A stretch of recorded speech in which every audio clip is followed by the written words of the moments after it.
Hai semuanya, perkenalkan nama saya Sofiani Anjeli Beatrix Nau dengan NIM 25030400070.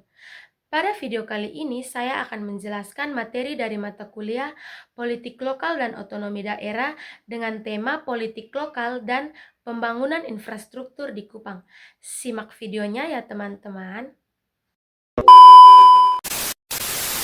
Pembangunan infrastruktur di Kupang, baik di kota maupun kabupaten, merupakan titik temu yang kompleks antara kebijakan publik, kebutuhan mendesak masyarakat, dan arena kontestasi kepentingan.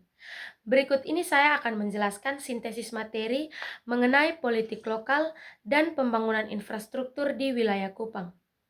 Secara teoretis, pembangunan infrastruktur di Kupang seringkali dipandang sebagai arena kontestasi antara kepentingan pemerintah, pelaku modal atau investor, dan masyarakat sipil. Terdapat tantangan dalam menyeimbangkan antara kebutuhan pembangunan ekonomi seperti pariwisata pesisir dan kawasan industri dengan pelestarian ruang hijau serta hak-hak ekologis warga.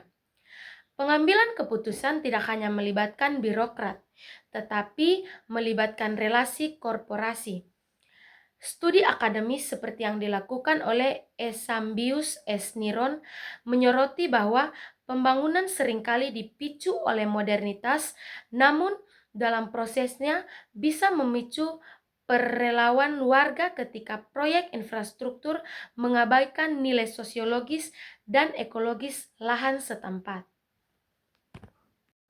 Pemerintah Kota Kupang di bawah kepemimpinan Wali Kota Christian Widodo saat ini tengah mengedepankan sinergi dengan pemerintah pusat melalui Balai Pelaksanaan Jalan Nasional atau BPJN wilayah NTT untuk mempercepat pembangunan.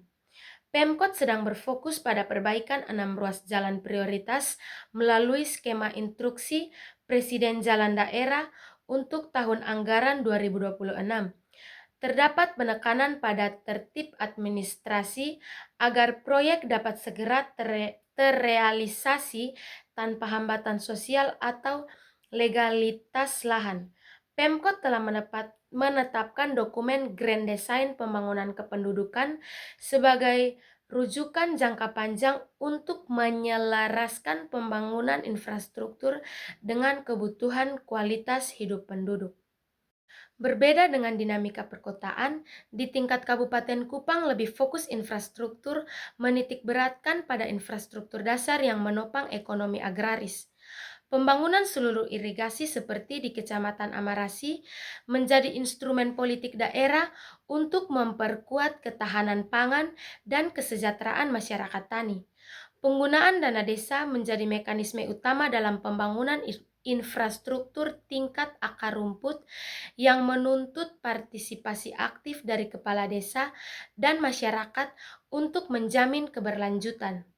Kesimpulan dari materi saya hari ini adalah keberhasilan pembangunan infrastruktur di Kupang sangat ditentukan oleh kemampuan aktor politik daerah dalam menyeimbangkan antara kebutuhan pembangunan ekonomi yang progresif dengan kewajiban menjaga keadilan ruang serta kesejahteraan masyarakat lokal. Sekian dari video penjelasan saya. Terima kasih. I just had to let you know you're